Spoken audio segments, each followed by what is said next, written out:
Coba deh bayangin, di dalam tubuh kita ini ternyata ada sebuah dunia lain. Dan ini bukan kiasan loh, tapi dunia nyata yang penuh dengan kehidupan. Hari ini kita bakal menjelajahi ekosistem super tersembunyi di dalam tubuh kita yang ternyata megang kunci kesehatan kita semua, yaitu mikrobioma.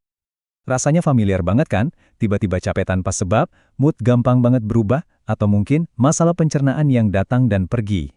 Biasanya kita langsung nyalain stres atau kurang tidur. Tapi, gimana kalau saya bilang jawaban dari semua keluhan itu mungkin tersembunyi di tempat yang nggak pernah kita sangka, yaitu di dalam usus kita sendiri. Nah, dalam beberapa menit ke depan, kita bakal melakukan sebuah perjalanan yang seru banget. Kita akan ungkap siapa aja sih penghuni dunia tersembunyi ini. Gimana cara mereka mempengaruhi semuanya, dari mood sampai imunitas. Dan yang paling penting, gimana caranya kita bisa jadi tuan rumah yang baik buat mereka. Udah siap? Yuk, kita mulai petualangannya. Oke, kita mulai dari fakta yang paling bikin kaget dulu ya. Siap-siap, karena ini bisa jadi bakal mengubah cara Anda melihat diri sendiri selamanya. Anggap aja tubuh Anda itu bukan cuma Anda, tapi sebuah planet yang super ramai. Coba lihat ini. Kalau kita hitung semua sel yang ada di tubuh, ternyata cuma 43% yang beneran sel manusia. Sisanya, yang 57% itu adalah sel mikroba.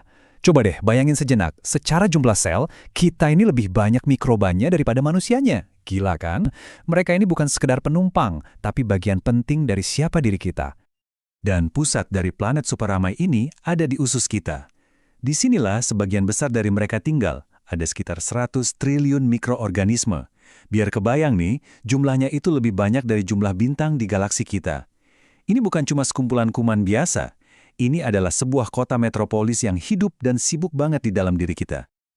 Jadi, apa sih sebenarnya ekosistem ini? Biar kita semua paham, yuk kita bedah beberapa istilah penting. Nah, kata kuncinya di sini cuma satu, keseimbangan. Pertama, ada yang namanya mikrobiota. Anggap aja ini adalah daftar penduduk atau para pemain yang ada di dalam usus kita. Ini sebutan untuk semua bakteri, virus, dan jamur yang tinggal bareng di sana. Selanjutnya, mikrobioma.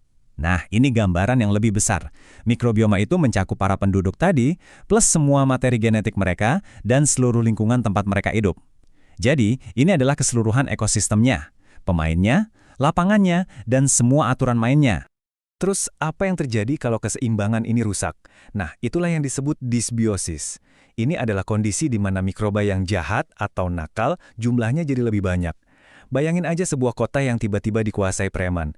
Nah, kondisi inilah yang jadi akar dari banyak masalah kesehatan yang sering kita kira datang entah dari mana. Terus, kenapa sih keseimbangan ini penting banget? Soalnya, efeknya itu kayak domino. Satu jatuh, semua ikut jatuh.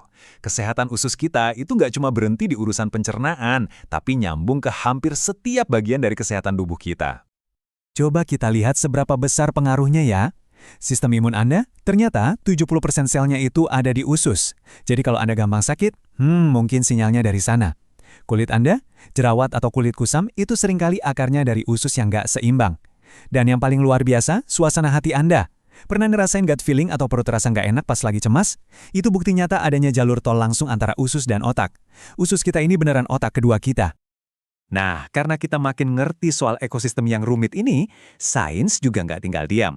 Para ahli terus mencari cara untuk merawatnya secara menyeluruh.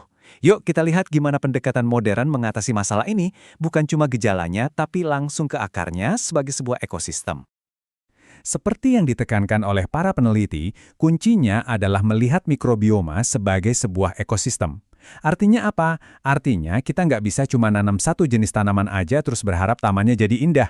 Kita harus merawat tanahnya, kasih pupuk, dan pastiin seluruh lingkungannya mendukung pertumbuhan yang baik. Pendekatannya harus total. Nah, inilah yang disebut formula simbiotik.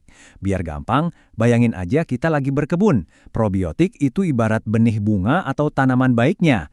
Prebiotik itu adalah pupuk dan tanah yang subur, alias makanannya si bakteri baik. Dan postbiotik itu adalah bunga yang udah mekar dan nektar yang dihasilkannya, hasil akhir yang bermanfaat buat seluruh taman. Jadi, ini pendekatan lengkap dari hulu sampai ke hilir. Tentu aja, jumlah pasukan juga penting dong. Angka 10 miliar CFU itu artinya kita lagi ngirim 10 miliar prajurit bakteri baik ke dalam usus kita. Ini bukan sekedar bantuan kecil, ini adalah bala bantuan besar untuk bantu memenangkan kembali keseimbangan di ekosistem usus kita. Tapi kan, ngirim pasukan sebanyak itu percuma kalau mereka nggak selamat sampai di medan perang, iya kan? Perut kita itu lingkungannya asam banget. Nah, disinilah teknologi pelapisan ini bekerja. Anggap aja ini semacam kendaraan lapis baja yang melindungi para probiotik, memastikan mereka tiba dengan selamat di usus, tempat di mana mereka benar-benar dibutuhkan untuk bekerja. Tentu aja, suplemen itu salah satu alat bantu, tapi kekuatan terbesarnya untuk menjaga kesehatan usus kita justru ada di tangan kita sendiri loh. Ada di pilihan-pilihan kecil yang kita buat setiap hari. Jadi, apa nih yang bisa kita lakuin setiap hari? Pertama, kasih makan mikroda bayi kita dengan banyak serat dari sayur dan buah. Kedua, tambah pasukan baru dengan makanan fermentasi kayak yogurt atau tempe. Ketiga, kenangin ekosistemnya dengan olahraga dan kelola stres. Dan yang paling penting, jangan kasih makan musuh, batasi gula, karena mikroba jahat suka banget sama gula. Ini kebiasaan simple, tapi kekuatannya luar biasa. Oke, kita udah sampai di akhir pembahasan. Jadi, mulai sekarang, yuk kita coba lihat mikrobioma kita dengan cara yang baru. Bukan lagi sebagai kumpulan kuman yang menakutkan, tapi sebagai sebuah taman di dalam diri kita. Taman yang perlu dirawat dengan penuh kasih. Dan ini dia intinya, merawat taman batin ini bukan cuma buat ngatasin masalah pencernaan sekarang, ini tuh investasi jangka panjang. Setiap pilihan sehat yang kita buat hari ini adalah bibit yang kita tanam untuk sistem imun yang lebih kuat, pikiran yang lebih jernih, dan energi yang lebih melimpah di masa depan. Jadi pertanyaannya sekarang bukan lagi kenapa ini penting, tapi gimana Anda mau memulainya. Dari semua yang kita bahas tadi, coba deh pikirin satu langkah kecil aja, mungkin nambahin yogurt pas sarapan atau jalan kaki sore ini. Langkah apa yang bakal Anda ambil hari ini untuk mulai merawat taman yang sangat berharga di dalam diri Anda? Jawabannya ada di tangan Anda.